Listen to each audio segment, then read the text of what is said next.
নমস্কার, গল্পের ক্যারাভ্যান চ্যানেলে আপনাদের স্বাগত। আপনাদের সবাইকে জানাই শুভ নববর্ষ।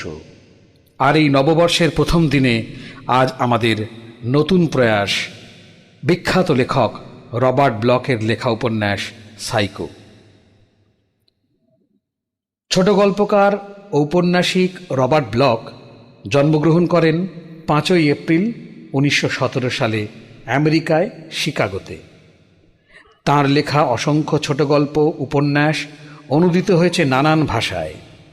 অ্যালফ্রেড হিচকক পরিচালিত সাইকো সিনেমাটিও তৈরি হয়েছে তার এই উপন্যাসটিকে কেন্দ্র করেই। বিশ্বের অন্যতম সেরা সাইকো থ্রিলার উপন্যাস এটি। বাংলায় এটি অনুবাদ করেছেন অনিশ দাস অপু। মোট 4টি পর্বে এই উপন্যাসটি আসবে আপনাদের সামনে। মদ্যপান, ধূমপান স্বাস্থ্যের জন্য ক্ষতিকারক। গল্পের ক্যারাভ্যান কখনোই এ ধরনের কোনো অভ্যাসকে সমর্থন করে না। তাছাড়া কালো জাদু, প্রেত চর্চা, ডাকিনী বিদ্যা এ ধরনের অনৈতিক কুসংস্কারকেও গল্পের ক্যারাভ্যান সমর্থন করে না। লেখক তার গল্পের প্রয়োজনে এ ধরনের প্লট ব্যবহার করে থাকেন। আমরা প্রত্যাশা করব আপনারা খোলা মনে এই উপন্যাসটি শুনবেন। শুরু হচ্ছে রহস্য রোমাঞ্চে ভরা উপন্যাস সাইকো। ঠক ঠক ঠক শব্দটা কানে যেতেই চমকে উঠল নরম্যান বেটস। ঠান্ডা একটা স্রোত বয়ে গেল শিরদাঁড়া বেয়ে। কে যেন টোকা মারছে জানলার কাছে। ঘাড় ঘুরিয়ে ইতস্তত দৃষ্টিতে তাকালো নরম্যান। হাত থেকে বইটা গড়িয়ে পড়ল কোলে। বুঝতে পারল ভয়ের কিছু নেই, ওটা বৃষ্টির শব্দ। শেষ বিকেলের বৃষ্টি। ছাঁট এসে লাগছে জানলার কাছে। বাতাসের ধাক্কায় হঠাৎ হঠাৎ কেঁপে উঠছে জানলাটা। বৃষ্টি কখন এলো? বাইরেটা দেখে অন্ধকার হয়েও এসেছে। আসলে বইয়ের মধ্যে এমন বুঁদ হয়েছিল নরম্যান যে খেয়ালই করেনি বিকেল গড়িয়ে সন্ধ্যা নেমেছে, বৃষ্টি হয়েছে শুরু। ঘরে হালকা অন্ধকার। হাত বাড়ালো নরম্যান। টেবিল ল্যাম্পটা জ্বালালো, আবার মন দিল পড়ায়। এই টেবিল ল্যাম্পটা বহু দিনের পুরনো। চারিদিকে ঝালর দেওয়া সুদৃশ্য এই ল্যাম্পটাকে জ্ঞান হবার পর থেকে দেখে আসছে নরম্যান। ওর মায়ের খুব পেয়ারের জিনিস। 40-এ পা দিয়েছে নরম্যান। এই বাড়ির প্রতিটি কোণের সঙ্গে ভীষণভাবে পরিচিত সে। আশ্চর্য পুলক অনুভব করে সে বাড়ির পরিচিত জিনিসগুলোর মধ্যে থাকতে। বাইরে বেরোতেই খালি ভয়। ওর ধারণা বাইরের জগৎ হচ্ছে অশ্লীল এবং খারাপ কাজের জন্য। যত রাজ্যের আশঙ্কা, দুশ্চিন্তা আর অশুভরা রাজত্ব করছে ওর চৌহদ্দি সীমানার বাইরে। ধরুন সে একদিন বিকেলে হাঁটতে বেরোলো। হাঁটতে হাঁটতে চলে এলো জলার কাছে। তারপরে যদি ঝুপঝুপিয়ে বৃষ্টি নামে তখন মহা সর্বনাশ হবে। সারাটা পথটাকে ভিজতে ভিজতে বাড়ি ফিরতে হবে। ঠান্ডায় নিউমোনিয়া হয়ে মারাও যেতে পারে সে। কি দরকার বাপু অযথা বাইরে ঘুরঘুর করার? তার চেয়ে এখানে এই বারান্দায় টেবিল ল্যাম্প জ্বালিয়ে বই পড়তে কত মজা। বইটা ইনকা সভ্যতার উপর লেখা। খুবই মজার একটা বই। এখন ইনকাদের বিজয় নৃত্যের রোমাঞ্চকর বর্ণনা পড়ছে নরম্যান। এই নাচকে ইনকারা বলে ক্যাচুয়া। এই নাচে বিজয়ী বীরেরা পরাজিত শত্রুকে ঘিরে বিরাট এক বৃত্ত করে সাপের মতো মোচড় খেতে খেতে নাচতে থাকে। শত্রুর চামড়া জ্যান্ত অবস্থায় ছিলে নেওয়া হয়। পেটটাকে বানানো হয় ড্রাম। মুখ হাঁ হয়ে থাকে শত্রুর। ভুম ভুম আওয়াজ বেরিয়ে আসে খোলা মুখ থেকে। তাই দেখি কি উল্লাস বিজয়ীদের। পড়তে পড়তে উত্তেজিত হয়ে উঠল নরম্যান। কল্পনায় দেখতে পেল বিশাল নীল আকাশের নিচে জল জ্বলে সূর্য তাপে একটা জীবিত মানুষের চামড়া চিরে ফেলা হচ্ছে। প্রচন্ড যন্ত্রণায় আকাশ ফাটিয়ে চিৎকার করছে সে। নগ্নদেহী যোদ্ধারা তার মরণ চিৎকার শুনে আরো উল্লসিত হয়ে উঠছে। পরাজিত শত্রুর পেটটাকে তারা ব্যবহার করছে ড্রাম হিসেবে। ফুলে উঠেছে পেট। প্রতিটি আঘাতের সাথে অদ্ভুত একটা শব্দ বেরিয়ে আসছে মুখ থেকে। ভাবতে গিয়ে এই দেখুন না, নরম্যান নিজেও কেমন রোমাঞ্চিত হয়ে উঠছে। ঠিক এই সময় একটা শব্দ শুনতে পেল নরম্যান। কেউ আসছে এদিকে। পায়ের এ শব্দ নরম্যানের চিরচেনা। শব্দটা কানে যাওয়া মাত্র তটস্থ হয়ে ওঠে সে। কেন জানি ধুকপুক করে ওঠে বুকের ভেতর। মা আসছে। নরম্যান বইয়ের মধ্যে জোর করে মুখ গুঁজে রইল, ভান করলো যেন বুঁদ হয়ে পড়ে আছে পড়ায়। জানে মা ঘুম ভাঙার পর কেমন তিরিক্ষি মেজাজের হয়ে ওঠে, তখন তার সাথে কোনো কথা না বলাই ভালো। নরম্যান, কটা বেজেছে দেখো তো। নরম্যান হাই তুলল, বইটা রাখলো টেবিলের উপর। বলতে ইচ্ছে করলো, মা, এত ঢঙের কি দরকার? তুমি নিজেই তো গ্র্যান্ডফাদার ক্লকে দিব্যি দেখে আসতে পারতে কটা বাজে। কিন্তু বলল না সে কথাটা। হাত ঘড়ির দিকে তাকালো, হেসে বলল, 5:30। আমি বুঝতেই পারিনি এত বেলা হয়ে গেছে। আসলে একটা বই পড়ছিলাম তো। আমার চোখ নেই নাকি? তুমি কি করো না করো সবই আমি দেখতে পাই। বাইরে তাকিয়ে বৃষ্টি দেখতে দেখতে ঝাঁঝিয়ে উঠল মা। অন্ধকার হয়ে গেছে, অথচ এখনো সাইনবোর্ডের আলো জ্বালাওনি কেন? আর এখনো অফিসেও যাওনি কি মনে করে শুনি? মানে এত বৃষ্টি হচ্ছিল যে ভাবলাম এমন বৃষ্টিতে কেই বা আসবে এদিকে, মিনমিন করে বলল নরম্যান। গাধা কোথাকার। আরে বুদ্ধু, কাস্টমার আসার এটাই উপযুক্ত সময়। অনেকে বিশেষ প্রয়োজনে এই মুষলধারে বৃষ্টির মধ্যেও কাজে বেরোয়, কিন্তু এই দিকে কেউ আসবে বলে মনে হচ্ছে না। সবাই নতুন হাইওয়েটা ব্যবহার করছে। ক্ষীণ প্রতিবাদ করলো বটে নরম্যান, কিন্তু গলায় তেমন জোর পেল না। কিন্তু শুরু যখন করেছে শেষটা তাকেই করতে হবে। প্রায় বমি করার মতো উগরে দিল সে মনের কথা। আমি তো তোমাকে ভবিষ্যতের কথা ভেবে তখনই সাবধান করে দিয়েছিলাম। হাইওয়ে এখান থেকে সরিয়ে নেওয়ার খবর পাওয়ার পরপরই তোমাকে পই পই করে বলেছিলাম মোটেলটা বিক্রি করে দাও। ফেয়ারভেলের ওদিকে নতুন রাস্তায় কত কম টাকায় জমি পেয়ে যেতাম। নতুন বাড়ি হতো আমাদের, নতুন মোটেলও তৈরি হতো, সেই সাথে টাকাও আসতো। কিন্তু তুমি আমার কথায় আমলই দিলে না। তুমি কখনোই আমার কথার কোনো মূল্য দিতে চাও না। নিজের যা ভালো বোঝো, নিজের যা চাও সেইটাই তোমার কাছে প্রধান। আমি যেন কিছুই না। তোমার জ্বালাতেই আমি মরলাম। তাই নাকি খোকা? মা অস্বাভাবিক ঠান্ডা গলায় বলল। মেজাজ খিঁচড়ে গেল নরম্যানের। 40 বছরের এক বুড়ো ধাড়িকে খোকা বলার কোনো মানে হয়?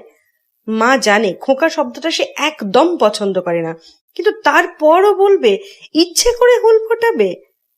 কিন্তু প্রতিবাদ করতে পারে না নরম্যান, কখনো করেওনি। চুপচাপ মুখ বুজে শুয়ে গেছে। আজকেও সইল। তাই নাকি খোকা? মা আবারও বলল, হিম শীতল কণ্ঠ। তোমাকে আমি জ্বালিয়ে মেরেছি? হ্যাঁ? না খোকা, কথাটা ঠিক নয়। আমি তোমাকে জ্বালিয়ে মারছি না। তুমি নিজের দোষে নিজেই জ্বলে মরছ। তুমি সব সময় এই ঘরের কোণে চোরের মতো ঘাপটি মেরে বসে থাকো কেন নরম্যান? কারণ বাইরে বেরোবার তোমার সাহস নেই, কোনো কালে ছিলও না। বাইরে গিয়ে একটা কাজ জুটিয়ে নেওয়ার হিম্মত তোমার কখনোই হয়নি। এমনকি আজ পর্যন্ত একটা গার্লফ্রেন্ড পর্যন্ত জোগাড় করতে পারোনি। তুমিই তো আমাকে যেতে দিতে চাওনি। ঠিক নরম্যান, কিন্তু আমি তোমাকে যেতে দিতে চাইনি। তোমার মধ্যে যদি সামান্য পৌরুষও থাকতো তাহলে তুমি নিজেই একটা পথ বেছে নিতে পারতে। মায়ের কথাগুলো তীরের মতো খোঁচা মারছে নরম্যানকে। ইচ্ছে করছে চিৎকার করে বলে, মা যা বলছে সব ভুল, কিন্তু প্রতিবাদ করার সাহসই হলো না ওর। আসলে সে নিজেও ভালো করে জানে মা যা বলছে তার মধ্যে মিথ্যে নেই এক রত্তি। এই কথাগুলোই নিজেকে সে মনে মনে কম করে হলেও 1000 বার শুনিয়েছে। এটা ঠিক যে মা তার উপর সব সময় কর্তৃত্ব করতে চেয়েছে, কিন্তু তার মানে এটা নয় যে সব সময় তাকে সেই নির্দেশগুলো অক্ষরে অক্ষরে মেনে চলতে হবে। মায়েরা মাঝে মাঝে সন্তানদের প্রতি একটু বেশি কর্তৃত্বপরায়ণ হয়েই থাকেন, কিন্তু সব সন্তানই কি তাদের সব কথা শোনে? শোনে না। তবে নরম্যানের মা অন্য সব মায়ের চেয়ে একটু বেশি কঠোর হলেও সে যদি ঘরের বার হতে চাইতো তবে কি পারতো না? কিন্তু পারেনি। বাইরের পৃথিবীকে তার যে বড় ভয়। কিভাবে এই পরিচিত ভুবন ছেড়ে ওই অচেনা দুনিয়ায় সে পা বাড়াবে? ওই সাহসটুকুর তার বড্ড অভাব। তুমি জেদ ধরতে পারতে, বলেই চলেছে মা। তুমি নিজেই একদিন বাইরে গিয়ে নতুন একটা জায়গা খুঁজে নিতে পারতে, তারপর এই মোটেলটাকেও বিক্রি করা যেত। কিন্তু না, তুমি তা করনি। কি করেছো তুমি? সারাক্ষণ নাকি কান্না কেঁদেছো বাচ্চাদের মতো। আর কেন কেঁদেছো তাও আমার অজানা নয়। তুমি আসলে এই জায়গা ছেড়ে নড়তেই চাওনি, কখনো চাওনি। আর কোনোদিনে যে চাইবেও না তাও আমার কাছে খুব ভালো করেই জানা আছে। এখান থেকে নড়ার ক্ষমতাই তোমার নেই, তাই না নরম্যান? নরম্যান ভয়ে মায়ের দিকে মুখ তুলে তাকাতে পারছে না। ওর খুব ইচ্ছে করছে এখান থেকে ছুটে পালাই, কিন্তু নড়াচড়া শক্তিটুকুও যেন সে হারিয়ে ফেলেছে। আর পালিয়ে যাবেই বা কোথায়? এই বাড়ির প্রতিটি কোণে মায়ের এই হুলের খোঁচা ওকে বিদ্ধ করবে। এই যেন ইনকাদের সেই ঢাকের মতো অবিরাম বেজেই চলেছে। স্নায়ু ছিঁড়ে যেতে চায়, তবু থামার কোনো লক্ষণ নেই। নরম্যান ভুলে থাকতে চাইল মার উপস্থিতি, জোর করে চোখ রাখলো বইতে, কিন্তু কোনো কাজ হলো না। ঢাকের বাজনার মতো মার কণ্ঠ এক টানা দ্রিম দ্রিম বেজেই চলল। আমি জানি আজ তুমি কেন অফিসে যাওনি, কারণ তুমি মনে প্রাণে চেয়েছো আজ যেন কেউ মোটেলে না আসে। অফিসে বসতে তোমার ভালো লাগে না। ঠিক আছে, বিড়বিড় করে বলল নরম্যান, তোমার কথাই মানলাম। অফিসে যেতে আমার ভালো লাগেনি। এই মোটেল চালাবার কথা ভাবলেই আমার গায়ে জ্বর আসে। আসল কারণ ওটা নয় খোকা। আবার সেই খোকা খোকা খোকা, উফ, পাগল করে ছাড়বে। আসলে তুমি লোকজনের সঙ্গে মিশতে ভয় পাও, তাই না? সেই ছোটবেলা থেকে তুমি কারোর সাথে মিশতে চাইতে না। বলা উচিত সেই ক্ষমতাই তোমার ছিল না। কিন্তু তুমি শুধু একটা কাজই পেরেছ, চেয়ারে এক ঠাঁই বসে গল্পের বই গিলতে। 30টা বছর ধরে তুমি শুধু এই কাজটাই করেছ। সবসময় বইয়ের আড়ালে নিজেকে লুকিয়ে রাখতে চেয়েছ। আমি তো খারাপ কিছু করছি না। বই পড়লে মনের উন্নতি ঘটে। মনের উন্নতি ঘটে? হাসালে দেখছি। তুমি আমাকে বোকা বানাতে চাও খোকা। তুমি যে কি ছাইপাশ পড়ো তা আমি বুঝি না, জানি না। না, এটা ছাইপাশ না মা, এটা ইনকা সভ্যতার উপর লেখা একটা বই। রাখো তোমার ইনকা সভ্যতা, দাবড়ে ওঠে মহিলা। যত রাজ্যের জঙ্গলিদের নিয়ে আজগুবি খবরে ঠাসা সব বই পড়ে হবেটা কি শুনি? শুধু ওইগুলোই না, লুকিয়ে লুকিয়ে তুমি অনেক নোংরা বইও যে পড়ো তাও আমি জানি। মনস্তত্ত্ব নোংরা না মা। মনস্তত্ত্ব? মা যেন প্রথম শুনল কথাটা। চোখ কপালে তুলে তীব্র ব্যঙ্গ ভরে বলল, বলে কি এই ছেলে? কি জানো তুমি মনস্তত্ত্ব সম্পর্কে? না, মানে এগুলো পড়লে মনের ভেতর একরকম পরিবর্তন আসে। পরিবর্তন? তোমার পরিবর্তন খোকা? জীবনেও হবে না। একটা 8 বছরের বাচ্চা ছেলেও বুঝতে পারবে তোমাকে দিয়ে কিচ্ছু হবে না। তুমি হচ্ছ একটা মা কাতুরে ছেলে, বুঝলে? হোতকা, মোটা, বড় খোকা। কথার তোরে মাথা ঝিমঝিম করছে নরম্যানের। হৃৎপিণ্ড লাফাচ্ছে ধরাস ধরাস করে, বুক শুকিয়ে কাঠ। মনে হচ্ছে কেঁদে ফেলবে। মাটা চিরকালই এরকম, ভবিষ্যতেও এমনই থাকবে, যদি না কি? দারুণ চমকে উঠল নরম্যান। মা কি তার মনের ভেতরটাও দেখতে পায়? তুমি মনে মনে কি ভাবো না ভাবো সবই আমি বুঝতে পারি নরম্যান। আবার সে একঘেয়ে কণ্ঠ শুরু হলো। তুমি নিজেকে যতটা না জানো তার চেয়ে অনেক বেশি আমি তোমাকে চিনি। তুমি ভাবছো আমাকে খুন করে ফেললে কেমন হয়, তাই না? পারবে না, চাইলেও তুমি তা পারবে না, কারণ সেই সাহস তোমার নেই। তোমার সমস্ত শক্তি আমার হাতের মুঠোয়। তুমি আমার হাতের পুতুল মাত্র। আমার উপর নির্ভর করেই তুমি বেঁচে আছো, তাই আমাকে ছেড়ে এক পা নড়ার কথা তুমি স্বপ্নেও ভাবতে পারো না, ঠিক? নরমান কোনো কথা বলল না, নিঃশব্দে উঠে দাঁড়ালো। নিজের উপর ওর খুব রাগ হচ্ছে। না, এখন রাগ করার সময় নয়, শান্ত হতে হবে তাকে। মা কি বলছে না বলছে সেদিকে নজর দেবার কোনো প্রয়োজন নেই। মা বুড়ো মানুষ, তার মাথার ঠিক নেই। ওর এখন একমাত্র কাজ হবে বেচারিকে বুঝিয়ে সুঝিয়ে কোনো মতে তার ঘরে পাঠানো। কারণ মেজাজ যে হারে চড়ছে বলা যায় না, হয়তো হাত দুটো নিয়ন্ত্রণ হারিয়ে সোজা এগিয়ে যেতে পারে শুকনো ওই গলাটার দিকে। হঠাৎ কলিং বেল বেজে উঠল। কেউ এসেছে মোটেলে। বিরাট হাঁপ ছাড়ল নরমান। মাকে সম্পূর্ণ অগ্রাহ্য করে এগোলো হলঘরের দিকে। তাড়াহুড়ো করে হ্যাঙ্গার থেকে রেনকোটটা নিয়ে পা বাড়ালো বাইরে। মুষলধারে বৃষ্টি পড়ছে তো পড়ছেই, থামার কোনো লক্ষণ নেই। গাড়ির ওয়াইপার চালিয়ে দিয়েছে মেরি অনেক আগেই। বাইরে ঘন অন্ধকার, সিল্কের অস্পষ্ট পর্দার মতো অঝরে ঝরছে বৃষ্টি। হেডলাইটের তীব্র আলো চিরে দিচ্ছে সেই পর্দাটা। রাস্তার দুপাশে গাছগুলো ভিজছে কাক ভেজা হয়ে। বৃষ্টির ঝুমঝুম শব্দ ছাড়া আর কোনো শব্দ নেই। আশ্চর্য রকম ভৌতিক ঠেকছে চারপাশ। গাটা কেমন ছমছম করে উঠল মেরির। স্টিয়ারিং এর ওপর প্রায় স্থির হয়ে আছে তার হাত দুটো, আড়ষ্ট। মন খচখচ করছে কেন? কোথাও বড় রকমের একটা ভুল হয়ে গেছে, অথচ সে ধরতে পারছে না।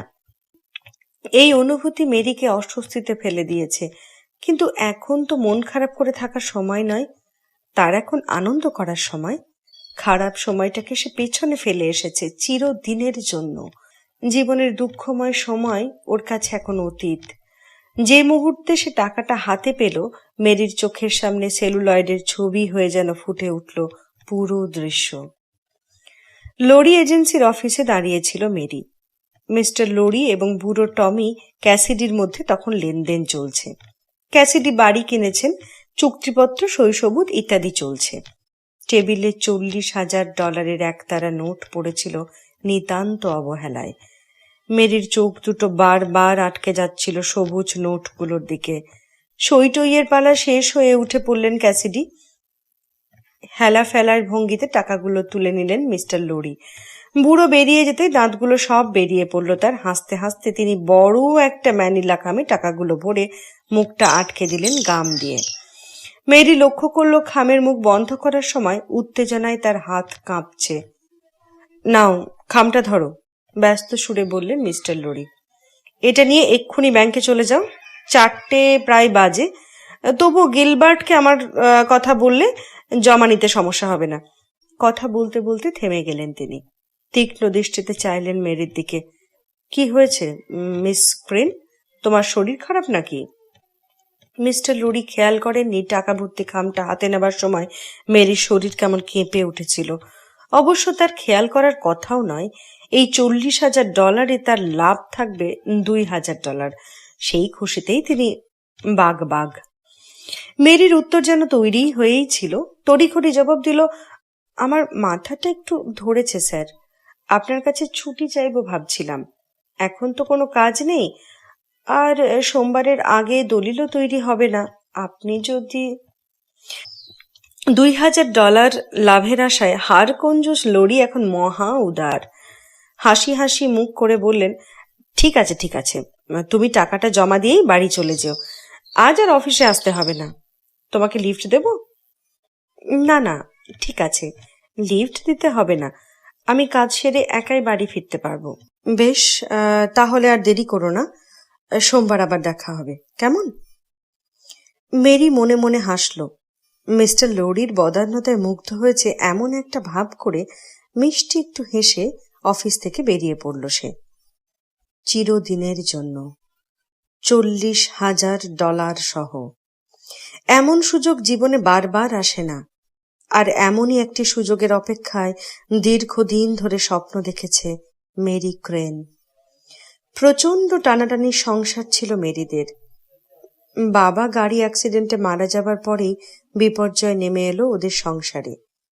17 বছর বয়সেই লেখাপড়ার আশা চিরতরে জলাঞ্জলি দিতে হলো ওকে। মা আর বোনের দায়িত্বপূর্ণ পুরো সংসারের বোঝা টেনে নিতে হলো কাঁধে। চেষ্টা চরিত্র করে ছোটখাটো একটা কাজ জুটিয়ে নিল। বোন লীলাকে পড়াশোনা চালিয়ে যেতে বলল। যত কষ্টই হোক লীলার কেরিয়ার সে নষ্ট হতে দেবে না। 22 বছর বয়সে আর একটা বড় ধাক্কা খেল মেরি। ডেল বেল্টারের সঙ্গে ওর প্রেম ছিল। মনে আশাও ছিল এই প্রেম একদিন পরিণত হবে পরিণয়ে, কিন্তু সেই আকাঙ্ক্ষিত দিনটি আর কখনোই ভোর সকালের সোনালি রোদের মতো উদ্ভাসিত হয়ে ওঠেনি ওর জীবনে। ডেল আর্মিতে ঢোকার পর ভুলে গেল ওকে। হাওয়াইতে পোস্টিং হয়েছিল ডেলের। প্রথম চিঠিপত্রে যোগাযোগ রাখত, তারপর হঠাৎ করেই একদিন চিঠি আসা বন্ধ হয়ে গেল। মেরি পরে শুনেছে ডেল এখন আর এক মেয়েকে নিয়ে ব্যস্ত। সে দীর্ঘশ্বাস ফেলেছে, কিন্তু হতাশ হয়নি। জীবন যে কঠিন, বড় হতে হলে ওকে যে আরো সংগ্রাম করতে হবে, এটা মেরি এতদিনে খুব ভালো মতো বুঝেছে। এখন আর ভাবাবেগাচ্ছন্ন হওয়ার মতো সময় নেই। না, মেরি অতীত স্মৃতি রোমন্থন করে গোপনে কাঁদবে না। ওকে শক্ত হতে হবে, আরো কঠোর হতে হবে। মার শরীর ভালো যাচ্ছিল না অনেক আগে থেকে। বাবা মারা যাবার পরপরই মার মন এবং শরীরে একই সঙ্গে ভাঙন ধরে। রোগ আর শোকে এতটুকু হয়ে গিয়েছিলেন তিনি। বাঁচার সম্ভাবনা ক্ষীণ হয়ে দাঁড়ালো। লীলা মার অবস্থা দেখে আর পড়াশোনা করতে চাইল না।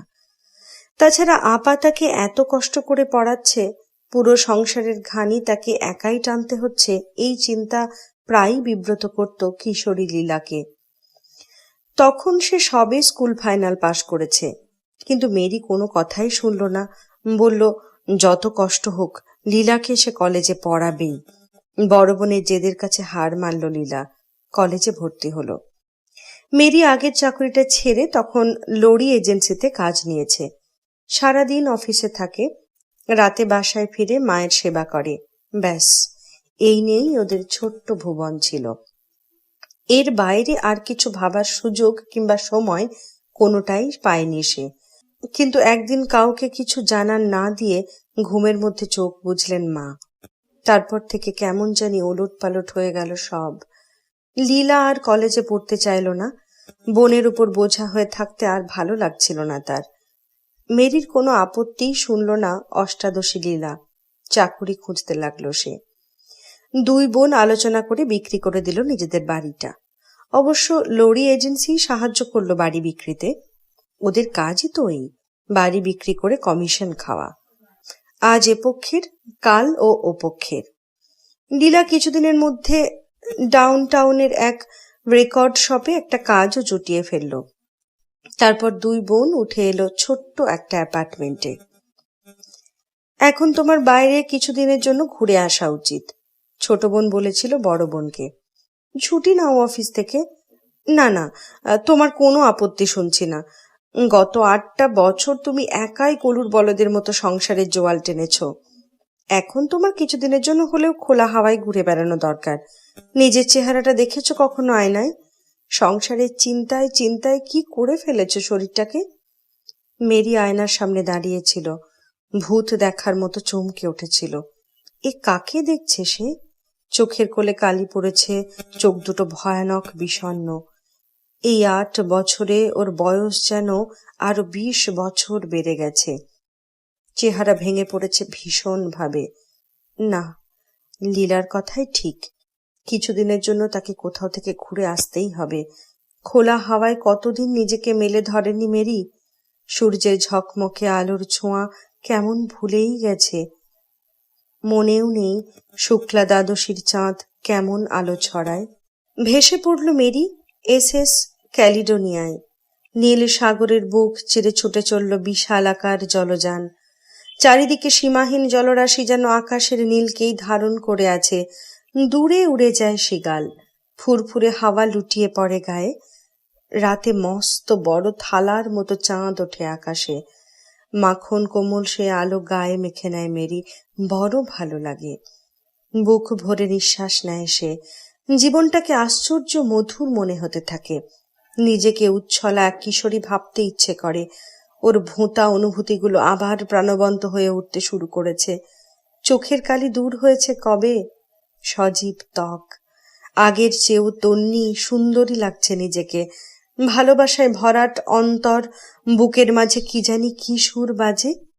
তারপর একদিন কি হতে কি হয়ে গেল জানে না মেরি। প্রেমে পড়ে গেল সে শ্যামের।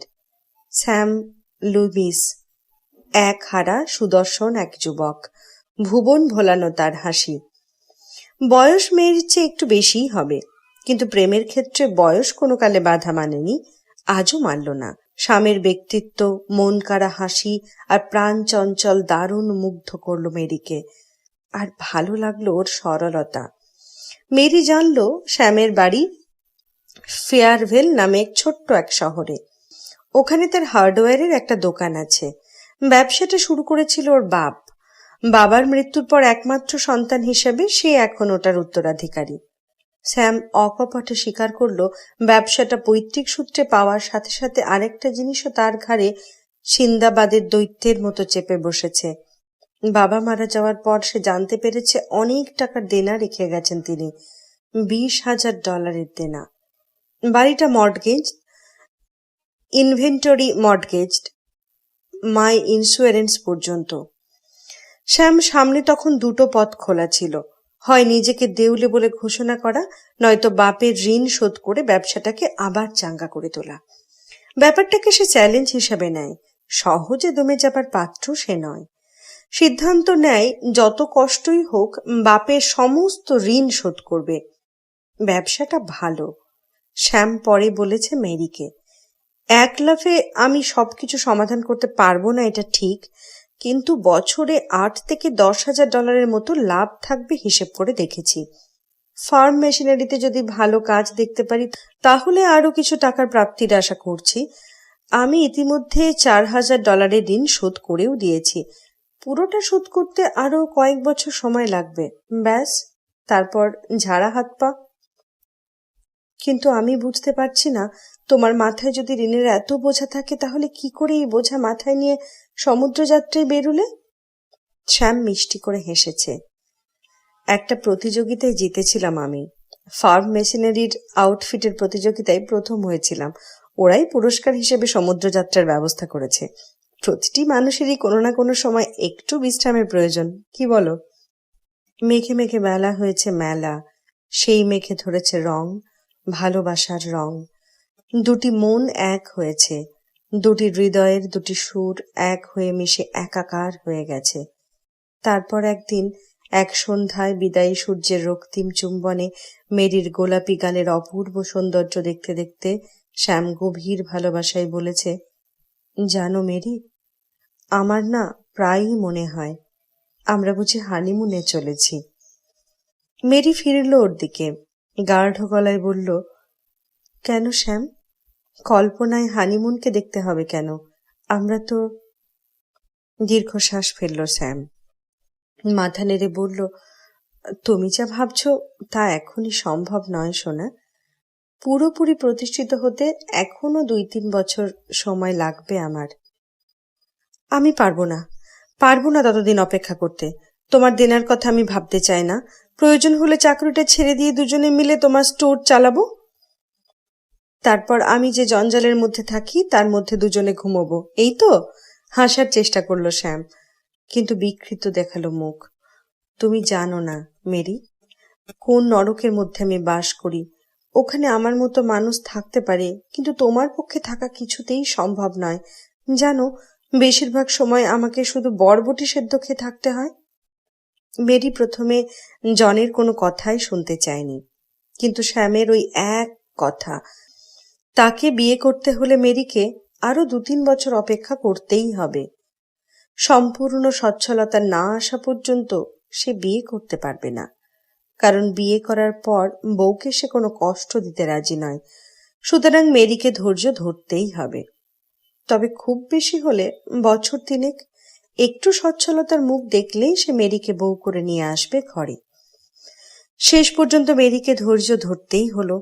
এভাবে কেটে গেল 1 বছর। গত গ্রীষ্মে মেরি ফেয়ারভেলে এসে নিজের চোখে দেখে গেছে শ্যামের অবস্থা। জেনেছে আরো $5,000 ঋণ শোধ করে দিয়েছে তার প্রেমিক। আর মাত্র $11,000 দেনা বাকি। শ্যাম গর্ব ভরে বলেছে মেরিকে, ওটাও শোধ হয়ে যাবে 2 বছর কিংবা আরো কম সময়। 2 বছর? মেরির বয়স তখন 29 হবে। এই 2 বছরে ওর জন্য অনেক সময়, কিন্তু শ্যাম ওর কাছে তার চেয়েও অনেক বেশি। এমন বর ওর জীবনে এবেলা ওবেলা আসে না, জানি মেরি। তাই সে জনের কথার উত্তরে কিছু না বলে শুধু মাথা ঝাঁকিয়ে হেসেছে। ঠিক আছে, দরকার হলে আরো 2 বছর সে অপেক্ষা করবে জনের জন্য। কাজে লাগলো মেরি আবার লরি এজেন্সিতে। মিস্টার লরিকে দেখে মাঝে মাঝে খুব অবাক লাগে ওর।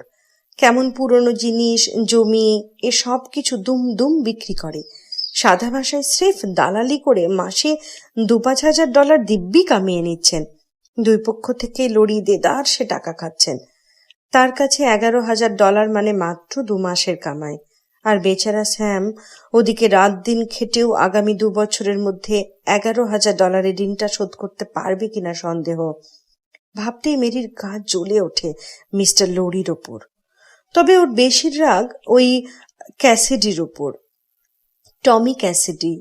বুড়ো ভামটা একবার মেরিকে $100 দিয়ে নির্লজ্জভাবে রাত কাটাবার প্রস্তাব দিয়েছিল। মেরির চোখ ফেটে জল এসেছে, কিন্তু মিস্টার লরি হঠাৎ এসে পড়ায় ব্যাপারটা মিটমাট হয়ে যায় ওখানেই। বুড়ো ক্যাসিডিকে সেই থেকে দু চোখে দেখতে পারে না মেরি। ভয়ানক বাজে স্বভাবের লোক। কোথায় কে বিপদে পড়েছে তার জিনিস কম দামে কিনে বেশি দামে বেচে দেবার কারবার করে বেটা। লোক ঠকানোর ওস্তাদ একটা। সত্যি বলতে কি, মেরি যখন ওর $40,000 মেরে দিল, ভারী তৃপ্তি বোধ করেছে সে তখন। মনে হয়েছে সেদিনের অপমানের খানিকটা শোধ নেওয়া গেছে। অফিস থেকে বেরিয়ে মেরি ভাবছিল কি চমৎকার খাপে খাপ মিলে গেল সব কিছু। আগামী 2 দিন ব্যাংক বন্ধ থাকবে। মিস্টার লরি সোমবারের আগে জানতেই পারবেন না তার টাকাটা হাবিশ হয়ে গেছে। এ তো গেল একটা দিক। ওদিকে লীলাও আজ বাড়িতে নেই, দোকানের জন্য কেনাকাটা করতে ডালাস গেছে। সোমবারের আগে তারও ফিরে আসার কোনো চান্স নেই। সুতরাং সব দিক থেকেই মেরির পোয়া বারো। বাড়ি ফিরেই মেরি ঝটপট তার সুটকেস গুছিয়ে ফেলল। একটা খালি কোল্ড ক্রিমের কৌটোই ওদের দুজনের জমানো $350 মতো ছিল। লীলার কাজে লাগতে পারে ভেবে সে ওটা ছুঁয়েও দেখল না। একবার ভাবলো লীলার জন্য একটা চিরকুট রেখে যাবে, কিন্তু পরে আর সাহস হলো না। তাছাড়া লীলা দেরিতে হলেও সবকিছু তো জানতেই পারবে। সবকিছু গুছিয়ে বেরোতে বেরোতে 7টা বেজে গেল। ঘণ্টাখানেক গাড়ি চালিয়ে একটা শহরতলিতে পৌঁছলো মেরি। রাতের খাবার স্থানীয় এক রেস্তোরাঁয় সেরে নিল সে। গাড়ি পাল্টায় লজ্জরে একটা সেডান ভাড়া করে আবার যাত্রা শুরু করলো। 200 মাইল উত্তরে যাওয়ার পর এই গাড়িটাও বদলালো। পকেট থেকে হু হু করে বেরিয়ে যাচ্ছে টাকা, কিন্তু উপায় নেই। চিহ্ন মুছতে হলে এটুকু লোকসান তো দিতেই হবে। সূত্র মোছার এর চেয়ে ভালো কোনো পথ নেই। শেষ গাড়িটা সে ভাড়া করলো মিসেস স্যাম লুসি নামে। এই গাড়িটাও সে বেচে দেবে ফেয়ারভেল পৌঁছবার পর। ব্যাস, তারপর আর তাকে কে পায়? পুলিশের বাপেরও সাধ্য নেই মিসেস স্যাম লুসির ছদ্মবেশে মেরি লুইসকে ধরে। টাকার ব্যাপারটা জনের কাছে কিভাবে ব্যাখ্যা করবে তাও ঠিক করে ফেলেছে মেরি। বলবে উত্তরাধিকার সূত্রে পেয়েছে, তবে পুরো $40,000 কথা বলা যাবে না, 15,000 কথা বলবে সে। আর লীলাও একই পরিমাণ অর্থ পেয়ে চাকরি ছেড়ে ইউরোপ চলে গেছে, এমন বললে বিয়েতে লীলাকে ডাকার ঝামেলা থেকেও মুক্ত হবে সে। কিন্তু স্যাম যদি টাকা নিতে আপত্তি করে, তাও ভেবে রেখেছে মেরি। স্যামকে বিয়ে করে মিসেস লুমিস হয়ে গেলে এই ল্যাঠাও চুকে যাবে। স্যাম তো আর কোনোদিন জানতে পারবে না যে লরি এজেন্সির টাকা মেরে এই 1000 মাইল দূরে এসেছে তার বউ হতে। হ্যাঁ, মেরি আর দেরি করতে পারবে না। লরি এজেন্সির টাকা দিয়েই সে জনের যাবতীয় ঋণ শোধ করার ব্যবস্থা করবে। তারপর দুজনে মিলে বাঁধবে সুখের ঘর। লীলার জন্য ভাবে না মেরি। লরি এজেন্সির জনের ঠিকানা জানে না বলে একদিন খোঁজ নিতে আসার কোনো অবকাশই নেই। কিন্তু ওরা লীলার কাছে অবশ্যই যাবে। তবে লীলা বুদ্ধিমতী মেয়ে, সে বুঝতে পারবে মেরি কোথায় গেছে, কিন্তু ও নিশ্চয়ই সে কথা বলতে যাবে না। বোনকে ভালোবাসে সে, আর বোনের প্রতি তার তো কৃতজ্ঞ থাকা উচিত। মেরি বিশ্বাস করে লীলা অবুঝ হবে না। যাকগে, সেটা অনেক পরের কথা, ওটা পরেই ভাবা যাবে। এখন তার সামনে একটাই কাজ, সোজা ফেয়ারভেল যাওয়া। কিন্তু 18 ঘন্টা এক নাগারে গাড়ি চালিয়ে ভয়ঙ্কর ক্লান্ত হয়ে পড়েছে সে। এতক্ষণে বুঝতে পারছে কি ভুলটা করেছে। আসলে পথই গুলিয়ে ফেলেছে। গত গ্রীষ্মের দিনের বেলায় ফেয়ারভেল গিয়েছিল মেরি। রাস্তার ধারে তখন এত ঘন গাছপালা ছিল না। মাত্র 1 বছরে নিশ্চয়ই এত বড় বড় গাছ গজিয়ে উঠতে পারে না। সন্দেহ নেই, প্রচন্ড ক্লান্তিতে বুঝতে পারেনি সে কখন ভুল রাস্তায় ঢুকে পড়েছে। নিজের উপর ভয়ানক রাগ হলো মেরির। এই বৃষ্টির মধ্যে বিধ্বস্ত শরীর নিয়ে এখনো কোথায় যাবে? একটু বিশ্রাম না নিলে আর কিছুতেই চলছে না। বসে থাকতে থাকতে সমস্ত শরীরে খিল ধরে গেছে। রিয়ার ভিউ মিররে তাকালো মেরি। ক্লান্তির ছাপ স্পষ্ট ফুটে আছে মুখে। স্যাম এই মুখ দেখে নির্ঘাত বুঝতে পারবে কোনো অঘটন ঘটিয়ে এসেছে মেরি। সে হয়তো কোনো খারাপ সন্দেহ করে বুঝতে পারে। না, সেটা ঠিক হবে না। স্যামকে সন্দেহ করার কোনো সুযোগ দেবে না মেরি, বরং কোথাও একটু বিশ্রাম নিয়ে ফিটফাট হয়ে দেখা করবে প্রেমিকের সঙ্গে। কিন্তু মুশকিল হচ্ছে, রাস্তা তো গুলিয়ে গেল, এখন সে যায় কোথায়? কিছুটা পিছিয়ে গিয়ে সে যে বাঁকে পথ ভুল করেছিল সেখানে গিয়ে অন্য রাস্তা ধরবে, নাকি এখানেই হোটেল জাতীয় কিছু একটা খুঁজে বের করবে, ভেবে পেল না মেরি। হঠাৎই সাইনবোর্ডটা চোখে পড়ল ওর। মোটেল খালি, যদিও সাইনবোর্ডের আলো জ্বলছে না। সম্ভবত ভুলে গেছে ভাবল মেরি, কিন্তু হেডলাইটের আলোয় স্পষ্ট দেখা যাচ্ছে পুরো মোটেল অন্ধকার। ওটার পেছনে ছোট্ট টিলার উপর একটা বাড়ি, বাড়ির সামনে জানলার আলো দেখা যাচ্ছে। সম্ভবত বাড়ির মালিক ওখানেই থাকে। গাড়ি নিয়ে সামনে বাড়ল মেরি। হঠাৎ টের পেল গাড়ির টায়ার একটা তারের সঙ্গে বেঁধে গেছে। বাড়ির ভেতরে দূরে কোথাও কলিং বেলের শব্দ হতে লাগলো। মেরি বুঝলো ভুল করে একটা ইলেকট্রিক সিগন্যাল কেবল ছুঁয়ে দিয়েছে। ইগনিশন সুইচ অফ করে দিল ও। অপেক্ষা করতে লাগলো। বৃষ্টির একটানা ঝুপঝুপ আর হাওয়ার সনসন ছাড়া আর কোনো শব্দ নেই। চুপচাপ বসে থাকতে থাকতে আনমনা হয়ে গেল মেরি। মনে পড়ছে আরেকটি বৃষ্টি ভেজা রাতের কথা। সেই রাতে ওর মাকে কবর দিয়েছিল ওরা। দারুণ অন্ধকার ছিল চারিদিক, শুধু হাওয়ার ক্রুদ্ধ গর্জন আর ঝমঝমে বৃষ্টি। ভয়ঙ্কর অপার্থিব মনে হচ্ছিল সবকিছু। হঠাৎই ছায়াটা চোখে পড়ল মেরির। ভাবনার সুতো ছিঁড়ে গেল। ভয়ানক চমকে উঠল সে। দীর্ঘদেহী একটা ছায়ামূর্তি ধীর গতিতে এগিয়ে আসছে ওর দিকে। গা শিরশির করে উঠল মেরির। ছায়ামূর্তি এগিয়ে আসছে, এগিয়ে আসছে। এইবার হাত রাখলো গাড়ির দরজায়। হাঁ হয়ে গেল মেরির মুখ, চোখ বিস্ফারিত। প্রচন্ড চিৎকার করতে যাচ্ছে। কি চাইছেন? রাত কাটানোর মতো জায়গা? নরম দ্বিধাগ্রস্ত কণ্ঠটা শোনার সঙ্গে সঙ্গে নিজেকে সামলালো মেরি। না, গলার স্বরে তো ভয়ানক কিছু মনে হচ্ছে না, সুতরাং একে বিশ্বাস করা যেতে পারে। সে মাথা ঝাঁকালো। দরজা খুলে নেমে এলো গাড়ি থেকে। লোকটা ওকে পথ দেখিয়ে নিয়ে চলল। হাঁটতে গিয়ে পায়ের রগের টান ধরল মেরির। একঠায় বসে থাকতে থাকতে খিঁচ ধরে গেছে ও দুটোতে। লোকটা দরজা খুলল। পার্টিশন করা ছোট্ট একটা রুমে ঢুকে সুইচ টিপে আলো জ্বালালো। বলল, দুঃখিত, কিছু মনে করবেন না। আপনি নিশ্চয়ই অনেকক্ষণ ধরে আমার জন্য অপেক্ষা করছিলেন। আসলে আমার মার শরীর তো খুব খারাপ, তাই আসতে দেরি হয়ে গেল। অফিস ঘরটার চাকচিক্য না থাকলেও বেশ উষ্ণ এবং আরামদায়ক মনে হলো মেরির। এতক্ষণ ঠান্ডার মধ্যে থাকার পর এই উষ্ণতাটুকু বেশ লাগলো। সে কৃতজ্ঞ দৃষ্টিতে মোটা লোকটার দিকে তাকিয়ে হাসল। লোকটা কাউন্টারের উপর রাখা লেজার বইটা খুলল। আমাদের সিঙ্গেল রুমগুলোর ভাড়া $7 করে। আপনি কি আগে ঘরটা একবার দেখবেন? না না, তার দরকার হবে না। মেরি তাড়াতাড়ি ওর পার্স খুলে একটা $5 আর দুটো $1 দুটো নোট বের করে কাউন্টারের উপর রাখলো। কলম আর রেজিস্ট্রির খাতাটা ওর দিকে ঠেলে দিল লোকটা। এক মুহূর্ত ইতস্তত করলো মেরি। তারপর লিখল জেন উইলসন, পাশে ঠিকানা সান অ্যান্টনিও, টেক্সাস। গাড়ির টেক্সাস প্লেটের নাম্বারটা বদলাতে পারেনি ও, বাধ্য হয়ে টেক্সাসের নাম লিখতে হয়েছে। আমি আপনার ব্যাগগুলো নিচ্ছি, বলল লোকটা। কাউন্টার থেকে বেরিয়ে ব্যাগ হাতে নিয়ে সামনে বাড়ল। মেরি তার পিছু পিছু এগোলো। টাকাগুলো এখনো এনভেলপটার রাবার ব্যান্ডে বাঁধা অবস্থায় গ্ল্যাব কম্পার্টমেন্টে পড়ে আছে। অবশ্য মেরি গাড়ির দরজা বন্ধ করেই এসেছে। আশা করা যায় কোনো অনুপ্রবেশকারী ওর গাড়ির ব্যাপারে অনাবশ্যক কৌতূহল দেখাবে না। ব্যাগ নিয়ে লোকটা অফিস রুমের পাশের ঘরটায় ঢুকলো। ঘরটা ছোট, কিন্তু মেরির তাতে কিছু অসুবিধা নেই। এই প্রবল বর্ষায় যে মাথা গোঁজার একটা ঠাঁই পাওয়া গিয়েছে তাই যথেষ্ট। খুবই খারাপ আবহাওয়া, বলল লোকটা। আপনি বোধহয় অনেকক্ষণ ধরে গাড়ি চালিয়েছেন।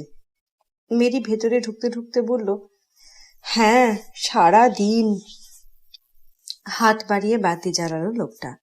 ঘরটা ছোট হলেও সুন্দর, বেশ সাজানো গোছানো। বাথরুমের শাওয়ারের দিকে চোখ পড়তে মন আইঢাই শুরু করলো স্নান করার জন্য। পছন্দ হয়েছে? জানতে চাইল লোকটা। মাথা ঝাঁকিয়ে সায় দিল মেরি। হঠাৎ পেটে মোচড় পড়তেই খাওয়ারের কথা মনে পড়ল। বলল, আচ্ছা, ধারে কাছে খাওয়ার দাওয়ার করার জন্য কোনো ব্যবস্থা আছে? ধারে কাছে বলতে মাইল 3 দূরে হ্যামবার্গের একটা দোকান ছিল বটে, কিন্তু নতুন হাইওয়েটা চালু হওয়ার পর থেকে ওটা বন্ধ। না, খেতে হলে আপনাকে ফেয়ারভিল যাওয়া ছাড়া উপায় নেই। কত দূর ওটা? 17-18 মাইলের মতো হবে, কিন্তু আপনার তো ওই দিক দিয়ে ফেয়ারভিলের দিকে চলে যাওয়ার কথা। আসলে আমি পথ হারিয়ে ফেলেছি। লোকটা দীর্ঘশ্বাস ফেলল। বুঝেছি, ট্রাফিক নেই বলেই এই অবস্থা। মেরি অন্যমনস্কভাবে হাসল। লোকটা দোরগোড়ায় দাঁড়িয়ে ঠোঁট কামড়ে কি যেন ভাবছে। মেরি তার দিকে তাকাতেই সে খুক খুক করে কেসে বলল, মিস, আমি ভাবছিলাম এই বৃষ্টির মধ্যে আপনি আবার ফেয়ারভেলে যাবেন। আসবেন, তার চেয়ে যদি কিছু মনে না করেন আমার সঙ্গে ডিনারটা করে নিতে পারেন। আমি তো বাড়িতেই খাই, তাছাড়া আমি এখনই খেতেই যাচ্ছিলাম।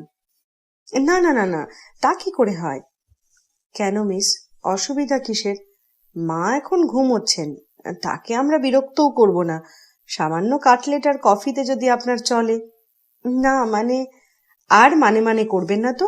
আমি গিয়ে এক্ষুনি খাবার রেডি করছি, আপনিও এই ফাঁকে তৈরি হয়ে নিন। আপনাকে অনেক ধন্যবাদ, মিস্টার নরম্যান, নরম্যান বেটস। বেরোতে গিয়ে দরজার চৌকাঠে বাড়ি খেল নরম্যান। ঘুরে দাঁড়িয়ে বলল, আপনার জন্য ফ্ল্যাশ লাইটটা রেখে গেলাম, কাজে লাগতে পারে। তাড়াহুড়ো করে সে বেরিয়ে গেল। মেরি মনে মনে হাসল নরম্যান বেটসের লাল হয়ে যাওয়া মুখ দেখে, যেন প্রচন্ড লজ্জা পেয়েছে। নরম্যান দরজা বন্ধ করে চলে যাবার পর ব্যাগ খুলে সে প্রিন্টেড একটা জামা বের করলো। জামাটা দেওয়ালে ঝুলিয়ে রেখে বাথরুমে ঢুকলো। হাত মুখ ধুয়ে পোশাক পরে তৈরি হয়ে নিল। খেয়ে এসে স্নান করে ফ্রেশ হয়ে চমৎকার একটা ঘুম দেবে ঠিক করলো মেরি। আয়নায় নিজেকে আরেকবার দেখে নরম্যান বেটসের বাড়ির উদ্দেশ্যে বেরিয়ে পড়ল। 15 মিনিট পর মেরি দরজা ধাক্কাচ্ছে, কিন্তু কোনো সাড়া শব্দ পাচ্ছে না। বৈঠকখানার খোলা জানলায় একটা বাতি জ্বলছে, কিন্তু উপরতলায় উজ্জ্বল আলোর প্রতিফলন দেখতে পেল মেরি। লোকটা বলেছিল তার মা অসুস্থ, উনি বোধহয় দোতলায় থাকেন, ভাবল সে। মেরি কয়েক সেকেন্ড বিরতি দিয়ে আবারও দরজায় ধাক্কা দিতে লাগলো। কোনো উত্তর নেই। কি মুশকিল, নক করার শব্দ কেউ শুনতে পাচ্ছে না নাকি? বিরক্ত হয়ে বৈঠকখানা জানলা দিয়ে উকি দিল সে। সঙ্গে সঙ্গে স্থির হয়ে গেল। বিংশ শতাব্দীর এই শেষ ভাগেও পৃথিবীতে এমন জায়গা থাকতে পারে কল্পনাও করেনি সে। একটা বাড়ি, সে যতই পুরনো হোক না কেন, তার মধ্যে কিছু না কিছুতে আধুনিকতার ছোঁয়া থাকেই, কিন্তু এই ঘরের আসবাবপত্রের কোথাও সেই ছোঁয়া নেই। ফুল, লতাপাতা আঁকা ওয়ালপেপার, কালো ভারী মেহগনি কাঠের আসবাবপত্র, লাল টকটকে কার্পেট, উঁচু পিঠওয়ালা গদি চেয়ার, চারকোনা ফায়ার প্লেসে, সবই যেন 19 শতাব্দীর দোরগোড়া থেকে উঠে এসেছে। টেলিভিশন চোখে পড়ল না মেরির, কিন্তু টেবিলের উপর খুব পুরনো একটা গ্রামোফোন দেখতে পেল। একটা গুঞ্জনধ্বনি শুনতে পাচ্ছিল সে অনেকক্ষণ ধরে। গ্রামোফোনটা দেখে ভাবলো শব্দটা ওখান থেকেই আসছে, কিন্তু একটু খেয়াল করতে বুঝলো শব্দের উৎস গ্রামোফোন নয়, ওপরের ওই আলোকিত রুম।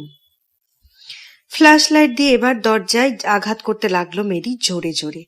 দুম দুম শব্দ হতে লাগলো। হঠাৎ পায়ের আওয়াজ শুনতে পেল সে। এদিকেই আসছে। এক মুহূর্ত পর নরম্যান বেটসকে দেখতে পেল মেরি। সিঁড়ি বেয়ে নামছে। দরজা খুলল নরম্যান, ইশারা করলো ওকে ভেতরে আসতে। আমি খুবই দুঃখিত, বলল সে। আপনি নিশ্চয়ই অনেকক্ষণ ধরে দরজা ধাক্কাচ্ছেন। আসলে মাকে শোয়াতে গিয়েই দেরি হলো। মাঝে মাঝে উনি এমন ঝামেলা করেন যে। আপনার মা যখন অসুস্থ তখন তাকে এভাবে ডিস্টার্ব করা।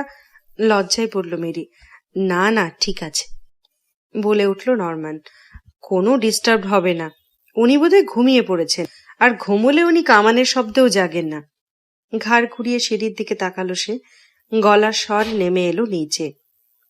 শারীরিকভাবে অসুস্থ বলতে যা বোঝায় আমার মা ঠিক তা নন, তবে মাঝে মাঝে মানসিক ভারসাম্য হারিয়ে ফেলেন। যাগে, এখন চলুন খেতে বসা যাক। রান্নাঘরে ঢুকলো ওরা। নরম্যান বিড়বিড় করে বলল, এখানে বসে খেতে আশা করি আপনার খুব বেশি অসুবিধা হবে না। সবকিছু রেডি আছে, বসে পড়ুন, আমি কফি দিচ্ছি। বড় বড় আলমারি দাঁড় করানো রান্নাঘরের চারধারে। এক কোণায় বড় একটা কাঠের স্টোভ, গরম রেখেছে ঘরটাকে। লম্বা কাঠের টেবিলে সসেজ, চিজ এবং বাড়িতে তৈরি আচার সাজানো। অন্তত শহরতলির নোংরা ভেজা ক্যাফেগুলোর চেয়ে ঢের ভালো, ভাবল মেরি। নরম্যান খাবারের প্লেট এগিয়ে দিল ওর দিকে। নিন, শুরু করুন। এত খিদে পেয়েছিল যে গোগ্রাসে খেতে খেতে মেরি লক্ষ্যই করল না নরম্যান প্রায় কিছুই খাচ্ছে না। খাওয়া শেষে তার প্লেটের দিকে তাকিয়ে লজ্জা পেল ও। সে কি, আপনি দেখি কিছুই খাননি? না, মানে আমার তেমন খিদে পায়নি। মেরির কাপে কফি ঢালল নরম্যান। মাকে নিয়ে বড় চিন্তায় আছি। তার কণ্ঠ আবার নিচু হয়ে এলো। দোষটা আমারই, আমি তাকে ঠিকমতো যত্ন করতে পারছি না। আপনারা দুজনে কি এখানে থাকেন? তাহলে তো আপনার বেশ কষ্টই হয়। তা কিছু নয়, অবশ্য এ নিয়ে আমার কোনো অভিযোগও নেই। রিমলেস চশমাটা নাকের উপর ঠিকমতো বসালো নরম্যান। ছোটবেলায় আমার বাবা আমাদের ছেড়ে চলে যান, তারপর থেকে মাই আমার সব। আমি বড় হওয়ার পর মা বাড়িটাকে মর্টগেজ রাখে, ফার্মটাও বিক্রি করে দেন। তারপর এই মোটেলটা কেনেন। আমাদের ব্যবসা ভালোই চলছিল, কিন্তু নতুন হাইওয়েটা হওয়ার পর থেকে সব কেমন ওলটপালট হয়ে গেল। তারপর থেকেই মার মাথায়ও গোলমাল দেখা দেয়। এখন মার সমস্ত দায়িত্ব আমাকেই বইতে হচ্ছে, তবে মাঝে মাঝে ব্যাপারটা এমন কঠিন হয়ে পড়ে যে। আপনাদের আত্মীয় স্বজন কেউ নেই? না। আপনি বিয়ে করেননি? নরম্যানের মুখ লাল হয়ে গেল। চোখ নামিয়ে এক দৃষ্টিতে লাল সাদা চেকের টেবিল ক্লথটার দিকে তাকিয়ে থাকলো। ঠোঁট কামড়ালো মেরি। দুঃখিত মিস্টার নরম্যান, আমি ভুল করে আপনাকে আঘাত করে ফেলেছি। না না, ঠিক আছে, ম্লান শোনালো নরম্যানের গলা। আমি এখনো বিয়ে করিনি। মা আসলে এসব ব্যাপার একদম পাত্তা দিতে চান না। আমি এর আগে এভাবে কোনো মহিলার সঙ্গে এক টেবিলে বসিনি পর্যন্ত। সে কি, আপনি খুব অবাক হচ্ছেন না? অবাক হওয়ারই কথা। আমার ধারণা ছিল আমাকে ছাড়া মা থাকতেই পারবেন না, কিন্তু এখন দেখছি আমি মাকে ছাড়া এক দণ্ড টিকতে পারি না। মেরি কফি শেষ করে পার্স খুলে সিগারেট বের করলো। প্যাকেটটা এগিয়ে দিল নরম্যানের দিকে। ধন্যবাদ, আমি সিগারেট খাই না। আমি খেলে আপনার কোনো অসুবিধা নেই তো? অবশ্যই না, একটু ইতস্তত করে সে বলল। আপনাকে একটা ড্রিঙ্ক খাওয়াতে পারলে ভালো লাগতো, কিন্তু মা আবার এসব একদমই পছন্দ করেন না। মেরি চেয়ারে হেলান দিল। সিগারেট ফুঁকতে ফুঁকতে ভাবল, জীবন কি আশ্চর্যের। 1 ঘন্টা আগেও সে কেমন নিঃসঙ্গ ছিল, ভয় আর আশঙ্কায় দিশাহারা হয়ে পড়েছিল, কিন্তু এখন পেটে খাবার যাওয়ার পর, নিশ্চিন্ত একটা আশ্রয় পাওয়ার পর সবকিছু কত পরিবর্তিত লাগছে। বেচারি নরম্যানের জন্য ওর একটু খারাপই লাগছে। ও বেচারা ওর চেয়েও কত নিঃসঙ্গ আর দুঃখী। তার তুলনায় মেরি তো স্বর্গে আছে। আপনি সিগারেট খান না, মদ আপনার জন্য নিষেধ, মেয়েদের সঙ্গেও মিশতে পারেন না, তাহলে আপনি করেন কি? শুধু এই মোটেল চালান আর আপনার মার দেখাশোনা? মেরির ঠাট্টা বুঝতে পারল না নরম্যান। প্রতিবাদ করে বলল, তা কেন হবে? আমি পড়ি তো, প্রচুর বই পড়ি। তাছাড়াও আমার অন্যান্য শখও আছে। দেওয়ালের একটা তাকের দিকে ইঙ্গিত করলো সে। মেরি তাকালো ওদিকে। স্টাফ করা একটা মরা কাঠবিড়ালি ওদের দিকে পিট পিট করে চেয়ে আছে। শিকার করেন? না, তা নয়, তবে মরা জন্তু স্টাফ করে রাখার শখ আছে আমার। আমার বন্ধু জর্জ ওই কাঠবিড়ালিটা আমাকে দিয়েছিল স্টাফ করার জন্য। ও ওটাকে মেরেছিল। মা আমাকে বন্দুক ধরতে দেন না। মিস্টার নরম্যান, কিছু মনে করবেন না। এই রকম ভাবে আপনার আর কতদিন চলবে? আপনি একজন প্রাপ্তবয়স্ক মানুষ, সারা জীবন নিশ্চয়ই বাচ্চাদের মতো আচরণ করে চলতে পারবেন না। আমি বুঝি। আমি আমার বর্তমান অবস্থা সম্পর্কে যথেষ্ট সচেতন। শুনলেনই তো, আমি অনেক বই পড়েছি। মনোবিজ্ঞানীরা এই অবস্থাকে কিভাবে ব্যাখ্যা করেন তাও আমি জানি। কিন্তু আমার করার কিচ্ছু নেই। মার প্রতি আমার একটা দায়িত্ব আছে। দায়িত্বটা আপনি অন্যভাবেও পালন করতে পারেন, তাকে কোনো মানসিক হাসপাতালে ভর্তি করে। আমার মা পাগল নন। হঠাৎ বিস্ফোরিত হলো নরম্যান, লাফিয়ে উঠল। হাতের ধাক্কায় একটা কাপ ছিটকে পড়ল মেঝেতে, ভেঙে চৌচির হয়ে গেল। মেরি হাঁ করে তাকিয়ে থাকলো নরম্যানের দিকে। আমার মা পাগল নন, কথাটা আবার বলল সে। লোকে যে যাই বলুক, কিন্তু আমি জানি তিনি পাগল নন। পাগলা গারদের ডাক্তাররা সুযোগ পেলেই তাকে গারদে ঢোকাবে, এইও আমি জানি। কিন্তু তারা জানে না আমার মা আমার জন্য কি প্রচন্ড ত্যাগ স্বীকার করেছেন। যখন আমি ছোট ছিলাম, আমাকে দেখার কেউ ছিল না, তখন এই মাই আমাকে কোলে পিঠে মানুষ করেছেন। তার মাথার যে সামান্য গন্ডগোল, এর জন্য আমিই দায়ী। হ্যাঁ হ্যাঁ, আমার দোষেই আজ তার এই অবস্থা। উনি যখন আমার কাছে এলেন, বললেন আমায় বিয়ে করবেন, তখন আমি তাকে বিয়ে করতে নিষেধ করেছিলাম। নিষেধ করার আমি কে? কিন্তু ঈর্ষাই বলুন, হিংসাই বলুন, আমিই তার পথে বাধা হয়ে দাঁড়ায়। আমি কি করেছি, কি বলেছি, তা যদি পাগলা গারদের ডাক্তাররা জানতো, তাহলে অনেক আগেই আমাকে লকআপে পুরতো। আমার কারণেই মার মাথাটা খারাপ হলো। কিন্তু আপনি আমার মাকে পাগলা গারদে রাখতে বলার কে? আমরা সবাই কোনো না কোনো সময় পাগলের মতো আচরণ করি, কিন্তু তাই বলে সবাই তো আর পাগল হয়ে যায় না। নরম্যান থামলো, বড় বড় নিঃশ্বাস নিতে লাগলো। লাল টকটকে হয়ে উঠেছে মুখ, কাঁপছে ঠোঁট দুটো। মেরি দাঁড়িয়ে গেল। আমি দুঃখিত, নরম গলায় বলল। সত্যিই দুঃখিত, আমাকে মাফ করবেন। ওভাবে বলাটা আমার মোটেও ঠিক হয়নি। ঠিক আছে, আসলে একা থাকি তো, হঠাৎ আবেগের চোটে কথাগুলো বেরিয়ে গেল ভেতর থেকে। আপনি যেন আবার কিছু মনে করবেন না। নরম্যান মুখের রং আবার দ্রুত ফিরে আসতে শুরু করেছে। মেরি পার্স হাতে নিল। আমাকে এখন যেতে হবে, অনেক রাত হয়ে গেল। রাগ করে চলে যাচ্ছে না তো?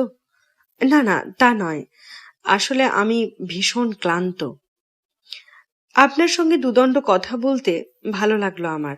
বেসমেন্টে আমার একটা ওয়ার্কশপ আছে, আপনাকে দেখাবো ভেবেছিলাম, কিন্তু আমার এখন সত্যি বিশ্রামের দরকার। ঠিক আছে, তাহলে চলুন, আপনাকে এগিয়ে দিই। অফিস বন্ধ করতে হবে, মনে হয় না আজ আর কোনো কাস্টমার আসবে। ফ্ল্যাশ লাইট জেলে পথ দেখিয়ে নিয়ে চলল নরম্যান মেরিকে। বৃষ্টি থেমে গেছে, কিন্তু আকাশ এখনো তারাহীন অন্ধকার। মেরি বিল্ডিং এর পাশ ঘোরার সময় পেছন ফিরে চাইল। ওপরতলায় এখনো আলো জ্বলছে। মহিলা এখনো জেগে। দরজা খুলে ভেতরে ঢুকলো মেরি। গুড নাইট, বলল নরম্যান। আশা করি ভালো ঘুম হবে আপনার। ধন্যবাদ, বলল মেরি। কি যেন বলার জন্য মুখ খুলল নরম্যান, কিন্তু কিছু না বলেই ঘুরে দাঁড়ালো। এই নিয়ে তৃতীয়বারের মতো তার মুখ লাল হয়ে উঠতে দেখল মেরি। দরজা বন্ধ করলো মেরি। পায়ের আওয়াজ শুনে বুঝলো নরম্যান তার অফিসে ঢুকেছে, কিন্তু ওদিকে আর মনোযোগ দেবার মতো প্রয়োজন বোধ করল না সে। ব্যাগ খুলে দ্রুত পাজামা, পিপার, কোল্ড ক্রিম, টুথব্রাশ এবং টুথপেস্ট বের করলো। বড় সুটকেসটাও খুললো। স্যামের সঙ্গে দেখা করার সময় কোন পোশাকটা পরবে সেটা বাছাই করেছে মেরি। আগে থেকে বের করে না রাখলে কাল সকালে তাড়াহুড়োর সময় গোলমাল হয়ে যাবে। তাছাড়া পোশাকগুলোর ভাঁজও থেকে যাবে। পছন্দের পোশাক খুঁজতে গিয়ে অন্যমনস্ক হয়ে পড়ল ও। আচ্ছা, নরমান হঠাৎ তো চটে গেল কেন? আর কেন বলল আমরা সবাই কোনো না কোনো সময়ে পাগলের মতো আচরণ করি? মেরি হঠাৎ উপলব্ধি করলো নরমান আসলে ঠিকই বলেছে। আমরা সত্যি সবাই কোনো না কোনো সময় পাগল হয়ে যায়, পাগলামি শুরু করি। গতকাল বিকেলে সেও এই পাগলামি করেছে যখন ডেস্কের উপর টাকাটা দেখেছিল। আর পাগল না হলে কি করে ভাবলো অতগুলো টাকা নিয়ে এসে পালিয়ে থাকতে পারবে? পুরো ব্যাপারটাই কি একটা পাগলামি নয়? সে হয়তো পুলিশের চোখে ফাঁকি দিতে পারবে, কিন্তু স্যাম তো ওকে প্রশ্নবাণে জর্জরিত করে তুলবে। জানতে চাইবে কে সেই আত্মীয় যে তাকে এতগুলো টাকা দিয়েছে, সে কোথায় থাকে, তার কথা মেরি আগে কেন তাকে কখনো বলেনি, সে এতগুলো টাকা নগদ নিয়ে এলো কোন সাহসে, এত তাড়াতাড়ি চাকরি ছেড়ে দিল মেরি। মিস্টার লোরি কোনো আপত্তি তোলেননি? তারপর লীলার ব্যাপারটা তো রয়েই গেল। হয়তো পুলিশকে সে কিছুই বলবে না, কিন্তু ভেতরে ভেতরে সে মেরিকে ছোটই ভাববে। তাছাড়া আজ হোক বা কাল হোক স্যাম অবশ্যই লীলার সঙ্গে দেখা করতে চাইবে, অথবা তাকে এখানে আসার জন্য দাওয়াত দেবে। তখন তো সব জানাজানি হয়ে যাবে। তখন কি হবে? এ তো গেল একটা দিক। তারপর তার গাড়িতে টেক্সাসের নাম্বার প্লেট দেওয়া। সে কেন টেক্সাসে যেতে চায় না এটা স্যাম জানতে চাইলে কি জবাব দেবে মেরি? না, পুরো ব্যাপারটাই দেখছি একটা পাগলামি হয়ে গেল, ভাবল মেরি। এখন আর ফেরার পথ নেই, সত্যি নেই। সাপোজ সে আজ রাতে চমৎকার একটা ঘুম দিল। কাল রোববার, কাল সকাল 9টা যদি সে এখান থেকে যাত্রা করে, তাহলে সোমবার সকাল নাগাদ শহরে পৌঁছতে পারবে। তখনও লীলা এসে পৌঁছবে না, ব্যাংকও থাকবে বন্ধ। তারপর ব্যাংক খুললে টাকাটা জমা দিয়ে দিব্যি অফিসে হাজিরা দিতে পারবে সে। এতে অবশ্য সে মরার মতো হয়ে যাবে, কিন্তু নিজেকে বাঁচাতে চাইলে এছাড়া আর কোনো পথ নেই। কেউ ব্যাপারটা টেরই পাবে না। কিন্তু গাড়িটার কি হবে সেটার ব্যাখ্যাও মনে মনে ঠিক করে ফেলল মেরি। লীলাকে বলবে সে স্যামকে সারপ্রাইজ ভিজিট দিতে যাচ্ছিল ফেয়ারভেল, কিন্তু পথে গাড়িটা নষ্ট হয়ে যায়। মেকানিক বলে নতুন ইঞ্জিন ছাড়া ওটা চালানো যাবে না, তাই সে ওটাকে ফেলে এই পুরনো গাড়িটাকে নিয়ে এসেছে। হ্যাঁ, এটা বললে লীলা বিশ্বাস করতে পারবে। অবশ্য সে যদি ফিরে যায় তাহলে $700 গচ্চা যাবে, কিন্তু মান সম্মান এবং ভবিষ্যতের চেয়ে $700 মূল্য বেশি নয়। উঠে দাঁড়ালো মেরি। মনস্থির করে ফেলেছে সে টাকাটা ফেরত নিয়ে যাবে। নিজেকে খুব হালকা লাগলো ওর, যেন বড় একটা পাপের বোঝা থেকে রেহাই পেয়েছে। যাক বাবা, এখন সবার আগে দরকার চমৎকার একটা স্নান। গুনগুন করতে করতে বাথরুমে ঢুকলো মেরি। জুতো জোড়া ছুঁড়ে মারলো, খুললো মোজা, হাত দুটো মাথার উপর উঠিয়ে জামাটাও খুলে ফেললো, ছুঁড়ে ফেললো বিছানার উপর। মেঝেতে গিয়ে পড়লো ওটা, কি আর করলো না সে। তারপর হাত দিল অন্তর্বাসে। দরজার সঙ্গে লাগানো আয়নার সামনে এক মুহূর্তের জন্য দাঁড়ালো মেরি। ওর চেহারায় 27 বছরের ছাপ পড়লেও দুধের মতো ধপধপে শরীরটা 21-এর 1 পাও বেশি নয়। এই শরীর নিয়ে শ্যামের জন্য আরো 2 বছর দিব্যি অপেক্ষা করতে পারে সে। হাসলো মেরি, আয়না নিজের প্রতিমূর্তিকে চুমু খেলো। তারপর গিয়ে দাঁড়ালো শাওয়ারের নিচে, খুলে দিল শাওয়ার। উষ্ণ পানির ধারায় রোমাঞ্চিত হয়ে উঠল মেরির শরীর। ঠান্ডা পানির কলটা ছেড়ে দিল, তারপর একসঙ্গে 2 কলই পুরো খুলে দিল। পানি পড়ার প্রচন্ড শব্দ হতে লাগলো। ঘরটা ভরে উঠল বাষ্পে। শব্দ এবং বাষ্পের কারণে মেরি টের পেল না বাথরুমের দরজা খুলে গেছে। পায়ের শব্দ সে শুনতেই পেল না। শাওয়ারের পর্দা ফাঁক হয়ে গেল, বাষ্পের মধ্য দিয়ে একটা মুখ। মেরি এই সময় দেখতে পেল তাকে। মুখটা পর্দার ফাঁক দিয়ে তার দিকে তাকিয়ে আছে, যেন শূন্যে ভেসে আছে একটা মুখোশ। চুলগুলো স্কার্ফ দিয়ে বাঁধা, চকচকে কাঁচের মতো চোখ দুটো ভয়ঙ্কর দৃষ্টিতে চেয়ে আছে। সারা মুখে পাউডারের প্রলেপ, 2 গালে টকটকে লাল রুজ। কদাকার এই মুখ নিঃসন্দেহে কোনো পাগলি বুড়ির। গলা ফাটিয়ে চিৎকার করার জন্য হাঁ করলো মেরি। ঠিক তখন শাওয়ারের পর্দা আরো ফাঁক হয়ে গেল। বেরিয়ে এলো একটা হাত, বিশাল ছুরি সহ। বিদ্যুতের আলোয় ঝলসে উঠল ধারালো ব্লেড। পরক্ষণে নেমে এলো ওটা মেরির গলা লক্ষ্য করে। নরমান মেরির কাছ থেকে বিদায় নিয়ে নিজের অফিস ঘরে ঢুকে পড়ল। রীতিমতো কাঁপছে। আজ খুব বেশি উত্তেজিত হয়ে পড়েছিল সে। মনের অস্থিরতা কমানোর জন্য এই মুহূর্তে একটা ড্রিঙ্কের খুবই দরকার। মেরিকে মিথ্যে বলেছে সে। অবশ্য ওর মা বাড়িতে কোনো মদ রাখতে দেয় না, এটাও ঠিক। কিন্তু নরমান লুকিয়ে মদ খায়। একটা বোতল এই ঘরেই লুকিয়ে রেখেছে, কারণ মাঝে মাঝে এমন সব পরিস্থিতি সৃষ্টি হয় যে মদ না খেলে মেজাজ ঠিক রাখা যায় না। যেমন এখন ভেতরে ভেতরে সে উত্তেজনায় অধীর হয়ে পড়েছে। জানলা বন্ধ করলো নরম্যান, নিভিয়ে দিল সাইনবোর্ডের আলো। আজকের মতো বন্ধ হোটেল। এখন আর কেউ দেখতে পাবে না অফিস ঘরে বসে সে কি করছে। ড্রয়ার খুললো নরম্যান, মদের বোতলটা বের করলো। কাঁপা হাতে ছিপি খুলে তরণ আগুনটা ঢেলে দিল মুখে। জ্বলতে জ্বলতে আগুনটা নেমে গেল নিচে, গরম করে তুলল শরীর। মেরিকে নিয়ে ভাবতে শুরু করলো নরম্যান। মেয়েটাকে বাড়িতে নিয়ে আসা মস্ত ভুল হয়ে গেছে, কিন্তু মেয়েটা খুব সুন্দরী। তাছাড়া দেখে শুনে মনে হচ্ছিল বড় ধরনের কোনো বিপদে পড়েছে। এমন অসহায় একটা মেয়েকে সে কি আশ্রয় না দিয়ে পারত? আর ওর নিজেও ইচ্ছে ছিল মেয়েটার সঙ্গে কিছুক্ষণ সময় কাটানোর। তাই মা নিষেধ করা সত্ত্বেও তাকে নিয়ে এসেছে সে বাড়িতে। এখানে মার যতটা অধিকার, নরম্যানের অধিকারও ততটাই। তারপরও হয়তো সে মেয়েটাকে আসতে বলতো না, কিন্তু মার ওপর মেজাজ এত খারাপ হয়ে গিয়েছিল যে স্রেফ জিদের বশেই সে মেরিকে ডেকে এনেছে বাড়িতে। কিন্তু মেয়েটা বাড়িতে আসছে এটা মাকে জানানো উচিত হয়নি নরম্যানের, কারণ কথাটা শুনে রেগে আগুন হয়ে গেল মা। মৃগী রোগীর মতো আচরণ করতে শুরু করলো, উন্মাদের মতো চিৎকার করতে করতে বলল, মেয়েটাকে যদি তুমি এখানে আনো, ওকে আমি খুন করে ফেলবো। দৃশ্যটা মনে পড়তেই মেজাজ আরো খারাপ হয়ে গেল নরম্যানের। মেয়েটা আসলে ঠিকই বলেছে, মাকে কোথাও রেখে আসা উচিত। কাহা তো কার সহ্য হয়? এটা একটা জীবন হলো। এখানে আরো কিছুদিন চলতে থাকলে এভাবে মরেই যাবে সে। মেয়েটার সাথে খাওয়ার সময় ভয়ানক টেনশন হচ্ছিল নরম্যানের। বারবার মনে হচ্ছিল এই বুঝি মা চলে এসে একটা কেলেঙ্কারি করে বসবে। মার ঘর অবশ্য তালা মারা ছিল, কিন্তু দরজায় লাথি মেরে চিৎকার করে মহিলা কোনো সিন ক্রিয়েট করে না বসে, এই চিন্তায় নরম্যান ভালো করে খেতেই পারেনি। কিন্তু মা সেরকম কিছুই করেনি, বড় বেশি চুপচাপ ছিল। হয়তো কান পেতে তাদের কথা শুনছিল। তৃতীয় পেগ হুইস্কি গিলল নরম্যান। আশা করলো মা এতক্ষণে ঘুমিয়ে পড়েছে। কাল সকালে হয়তো তার কোনো কিছুই মনে থাকবে না। এরকম ঘটনা আগেও ঘটেছে।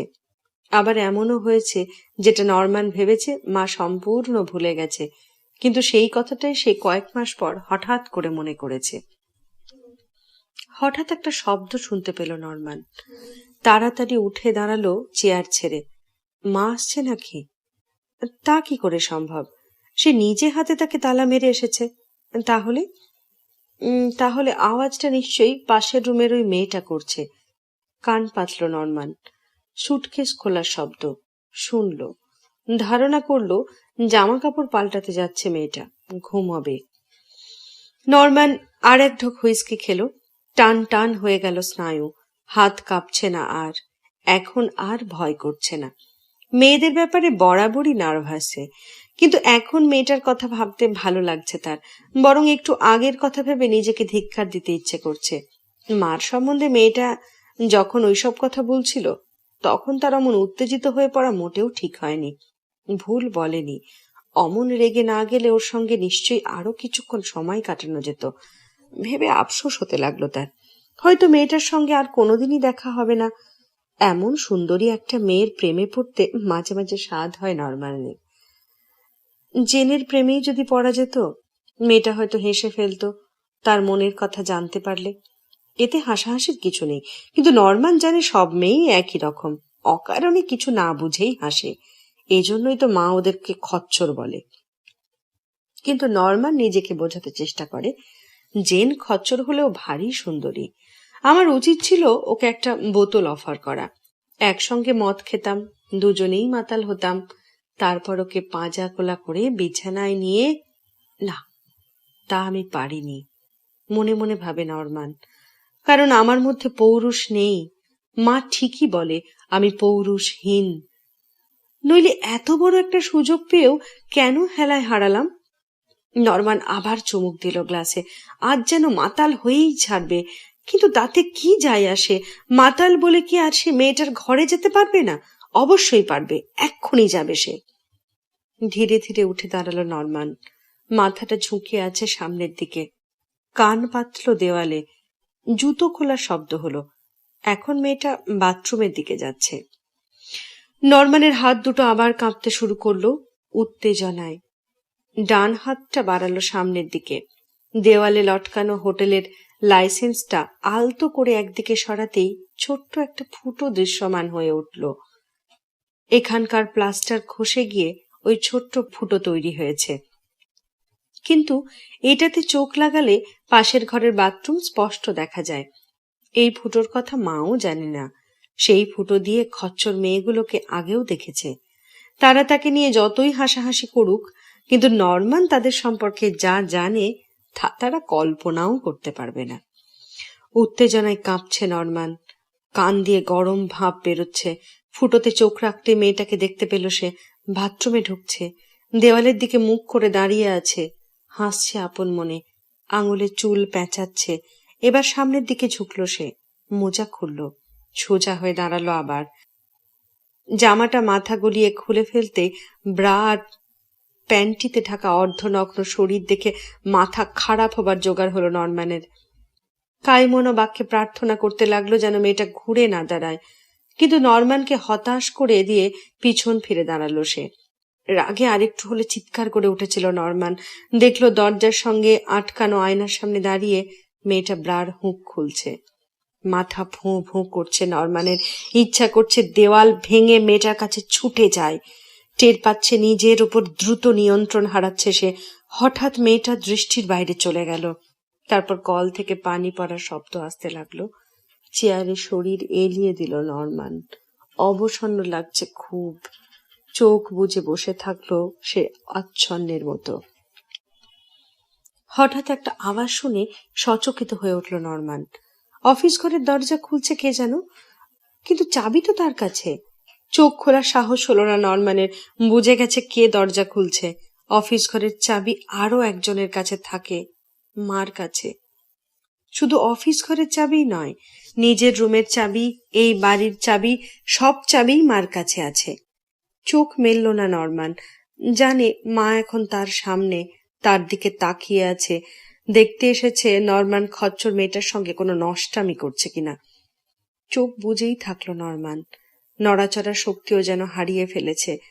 পানি পড়ার ছন্দায়িত শব্দে কেমন ঘুম আসছে। মা ঠিক সময়ই এসে পড়েছে, নয়তো সে সত্যি ওই খচ্চরটার খপ্পরে পড়ে যেত। মা সব সময় তার প্রয়োজনের সময়ই আসে, তাকে রক্ষা করে খচ্চর মেয়েগুলোর হাত থেকে। এখন আর কোনো সমস্যা নেই, তার ঘুম এসে গেছে। ঘুম। হঠাৎ ঝাঁকি খেয়ে জেগে উঠল নরম্যান। ও কি সত্যিই ঘুমিয়ে পড়েছিল, নাকি অজ্ঞান হয়ে গিয়েছিল? মাথাটা এমন ব্যথা করছে কেন? কতক্ষণ এরকম অবস্থায় ছিল সে? 1 ঘন্টা নাকি 2 ঘন্টা? মেয়েটার কথা মনে পড়তে ফুটোয় চোখ লাগালো নরম্যান। খাঁ খাঁ করছে বাথরুম, শাওয়ারের পর্দা টানা, কাউকে দেখা যাচ্ছে না। নরম্যান ভাবলো মেয়েটা নিশ্চয়ই শাওয়ার বন্ধ করতে ভুলে গেছে, হয়তো এতক্ষণে ঘুমিয়েও পড়েছে। কিন্তু পানি তো পড়ছে খুব জোরে, বোধহয় খুব ক্লান্ত বলেই ওর ঘুম ভাঙছে না। হঠাৎ মেঝের দিকে চোখ গেল নরম্যানের। ঝকঝকে সাদা টাইলসের ওপর গোলাপি পানির ধারা। পানির রং গোলাপি কেন? শুধু তাই নয়, পানির মধ্যে লাল রঙের সরু সরু সুতোর মতো কি যেন। দেখে মনে হলো শিরা। মেয়েটা নির্ঘাত পা পিছলে পড়ে গিয়ে ব্যথা পেয়েছে বুঝে ফেলল নরম্যান। বুকের মধ্যে গুড় গুড় করে উঠল আতঙ্ক, কিন্তু কর্তব্যকর্মে গাফিলতি করল না এক মুহূর্ত। ডেস্ক থেকে চাবি নিয়ে দ্রুত বেরিয়ে গেল অফিস থেকে। মেয়েটার রুমের দরজা খুলল। বেডরুমে নেই সে। বিছানার উপর খোলা সুটকেস চোখে পড়ল। তার মানে নরম্যান যা ভেবেছে তাই। অ্যাক্সিডেন্ট ঘটিয়েছে মেয়েটা। ছিটকে বাথরুমে ঢুকলো নরম্যান, কিন্তু ততক্ষণে দেরি হয়ে গেছে অনেক। মেঝেতে ছিন্ন ভিন্ন তাল গোল পাকানো রক্তাক্ত মাংসপিণ্ডটার দিকে তাকিয়ে বুক হিম হয়ে গেল নরম্যানের। মুহূর্তে মনে পড়ল মার কাছেও এক সেট চাবি আছে এবং সেই চাবি জোড়ার যথাসাধ্য ব্যবহারও করেছে মা। শেষ হলো রবার্ট ব্লকের উপন্যাস সাইকো এর প্রথম পর্ব। পরবর্তী পর্বের জন্য কান পাতুন গল্পের ক্যারাভ্যান চ্যানেলে ফিরছি আগামীকাল। ততক্ষণ খুব ভালো থাকুন। ধন্যবাদ।